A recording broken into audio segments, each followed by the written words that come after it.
our officers, first responders, and firefighters did all they could to save the life of a young woman. Yesterday, just shortly after 3 p.m., Fairfax County Police Department officers and members of the Fairfax County Fire and Rescue Department responded to the 2900 block of Wilston Place, and that's in the Falls Church section of Fairfax County, for a reported domestic incident and a fire alarm activation. What we do know is a neighbor had called in to the police department reporting a domestic and would later notify us of a fire alarm activation, which engaged the fire department to respond. When patrol officers arrived on the scene, they saw smoke emanating from the apartment. They took heroic action and entered the apartment. They located an adult female actively on fire. They did observe stab wounds. They and the fire and rescue department gave immediate life safety treatment. Very unfortunate for me to report, I did yesterday, and we're announcing today, is that she did succumb to her injuries at the scene, even with those heroic efforts that were attempted by our first responders. And I'm here to announce that the decedent is identified as Sylvia Vaca Akaby, and she is known by her family and friends, all that loved her, as Kelly. And on behalf of Chief Davis and the members of the public safety family in Fairfax County, we offer our deepest condolences to Kelly's family and friends. The autopsy was conducted this morning, and the exact cause and manner will be determined by the chief medical examiner. Now, detectives yesterday and our patrol officers went right to work with our professional analysts, our partners with Arlington County. All police departments in the Northern Virginia area went to work to find out who was responsible for this murder. Now, we had posted yesterday, we had shared, and I'd like to thank the media outlets that retweeted the picture that we had of our person of interest. As I reported yesterday, and I'm here to tell you today, that person of interest that was located, stopped, talked to, was arrested. He was charged yesterday with various charges, and I'll go into the exact charges that he is facing. But what I will say is we did have great support from our community, and a community member captured a moment in time. And with that photo is what we were able to share. We knew then that he was a person of interest. And I am reporting now that that person of interest was, again, ultimately responsible and charged by my officers in the homicide division. Richard Montana. He's 47, of Arlington. He now resides at the Fairfax County Jail, held on no bond. He is charged with second-degree murder. He's also charged with burglary with the intent to commit murder and the burning of an occupied dwelling. So we do know yesterday from witnesses that he had fled that location. He would enter a residence in Arlington. Arlington PD assisted. Fairfax County detectives jumped on that lead.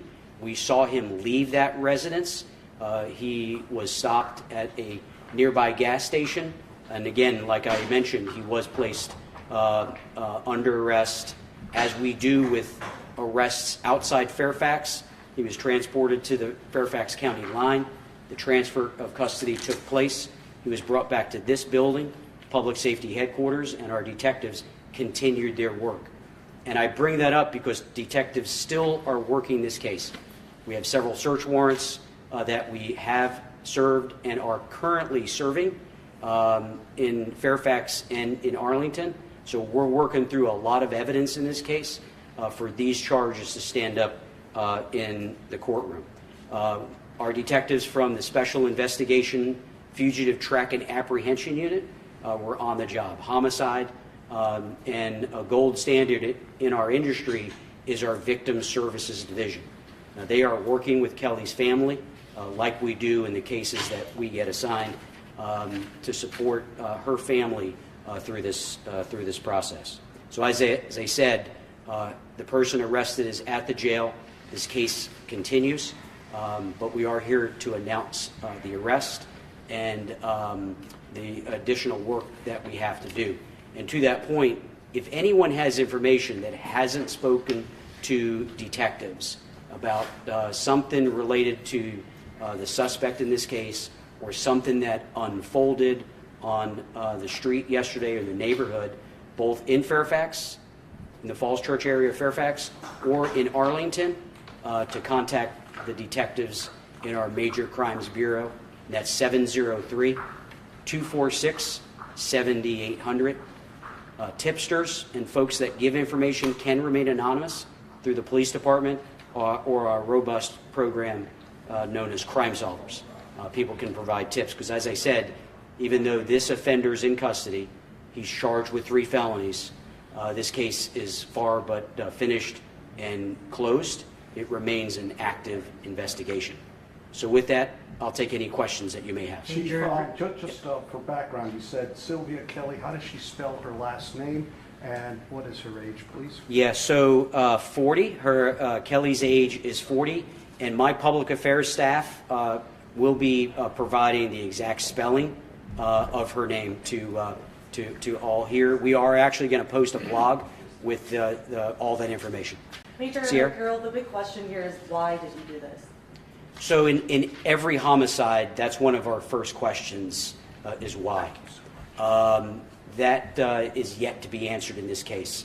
I hope, my detectives hope, we'll find out why. What we do have is evidence pointing to that he is the person responsible, likely the only person responsible. We are not actively looking for anybody else, but we still have some questions. We hope to get to the bottom of it. But thanks for asking. Can you say the relation between the suspect and victim? So, like I said yesterday, and Sierra, thanks for pointing that out, the suspect knew the victim. As we work this case, we are determining the extent of their relationship, but they were known to each other. This was not a stranger attack. They've had a relationship, an acquaintance, if you will, with several occupants in the home. So he knew Kelly. And as I said, very sadly, profoundly sad to report he killed Kelly. Friends or love relationship? I'm going to say friends. They knew each other. We have no indication of anything more than that. You mentioned last night the domestic incidents, that calls that were to that unit twice in the past, and try to see if there was some sort of connection. Did you guys determine if there was any connection at all? Yeah, so we had been at that residence. I mentioned that yesterday. Thanks for bringing that up today. We're actually believing that there might be a small connection, but there was not a criminal case we were actively working. They hadn't been.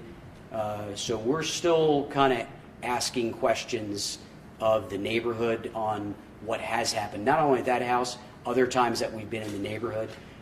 There are several occupants in the home, and he did not live there. As I mentioned, he's formerly of Arlington, so he shouldn't have been in that house. You heard the charges. He's charged with burglary with the intent to commit murder, so he entered that premise unlawfully. Was he at all tied to the domestic call from yesterday? Yes. The call that we were dispatched to, we believe he was directly involved in. Now, when someone calls in a dispute or an argument, oftentimes that's a bystander, a community member that hears something, and law enforcement responds to that.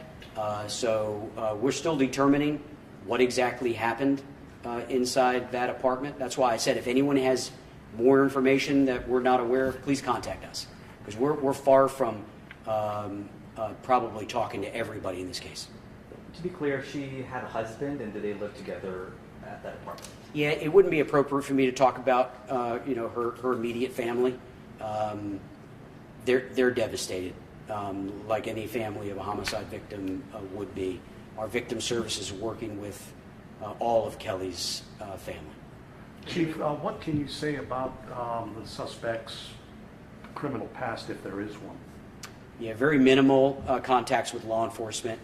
The charges today clearly are the most significant charges he's ever faced in involvement with law enforcement.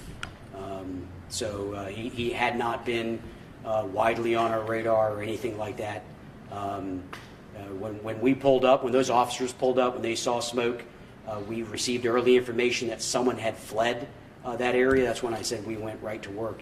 I'm very proud of my detectives. I'm very proud, even yesterday when we were talking about that event, within a short amount of time, we had the person of interest identified, and that person of interest was in handcuffs, and within hours later, he's at the jail. So I'm very pleased to report that he's off the street. I'm saddened by what he did. Correct me if I'm wrong, did you say she also had stab wounds? Yes, she was stabbed. We are reporting that to the extent, the autopsy was done today. We'll get more clarity through the actual autopsy report, which is not back. It does take a while for the formal report of autopsy to come back. So that you haven't actually determined the cause of death yet? So the medical examiner would determine cause and manner. I can tell you yesterday's case was a brutal case. By my description, you can get the sense this was a very unfortunate and brutal case. But exact cause and manner will be determined by the Office of the Medical Examiner. Is he cooperating at this point, making any statements that you can tell us? So my practice has never been to talk about how cooperative or maybe how not cooperative a suspect is. I can say that our contact with him initially was consensual. We approached him at a gas station, and we started the conversation about what his activity was just hours prior, minutes prior, and he came back to headquarters. He was here for a period of time, and then he went right to the county jail. Sierra, did you have another question? I did. You said that police had responded to that apartment before. Can you say how many times and what for? So our records showed 2 prior responses, but the caveat there for everyone to be aware of is there's multiple occupants that live there. And as we know, people move in and move out. So I don't want anyone to read into the fact that yesterday's case, the case I'm briefing on today, is directly related to our 2 prior responses. I can say we've been there twice, but we're still looking into those prior cases. Our most important priority yesterday was to save Kelly's life. Our immediate priority after attempting that, and again, as I said yesterday, one of our officers received smoke inhalation. They tried everything they could. Fire department did as well. Our second attempt was to find the killer, and we did just that. But we're going to piece all these things together in the coming hours and days. What time did the call come in, and what time did officers arrive? Yes, I don't have all those notes here. I do know officers arrived soon after 3 o'clock. I will tell you that the first call was of that dispute or an argument of some sort. What changed in the time to come was that fire alarm activation. And that's what's dispatched the fire and rescue department. And that's why when we arrived with the fire department near about the same time, and both fire, rescue, and police did everything they could. Sierra? And you said multiple search warrants. What type of evidence are you guys looking for? So we're looking for lots of evidence, anything related to yesterday's homicide. And we've collected a lot. We have part of the search warrants, we've seized 2 vehicles, and we've been in 2 residences. So we're doing lots of work to get the best evidence on this case to make this case successful in the courtroom. And that's what we do in all our cases. So those search warrants, one is still active. We're still on the scene. We were yesterday. We were through the night, and we'll be there even into tomorrow. One final question. Can you say what part of the apartment the victim was found in? A bedroom, living room, kitchen? I actually don't know exactly. We are still there. We are still processing that scene. So I don't know exactly where. I do know the smoke was actually emanating from the apartment when our first responders, our heroes, got there, and they rushed in. They rushed to give aid and to their surprise is what they what they discovered. Very sad. Just one question. I asked about the Final. time because I heard from, the person who called 911 might have called multiple times, concerned about the response time. What do you want to say about that as far as police responding in a timely manner? Anything like that? Yeah, so we do know that caller made several calls, and he provided very critical updates to law enforcement.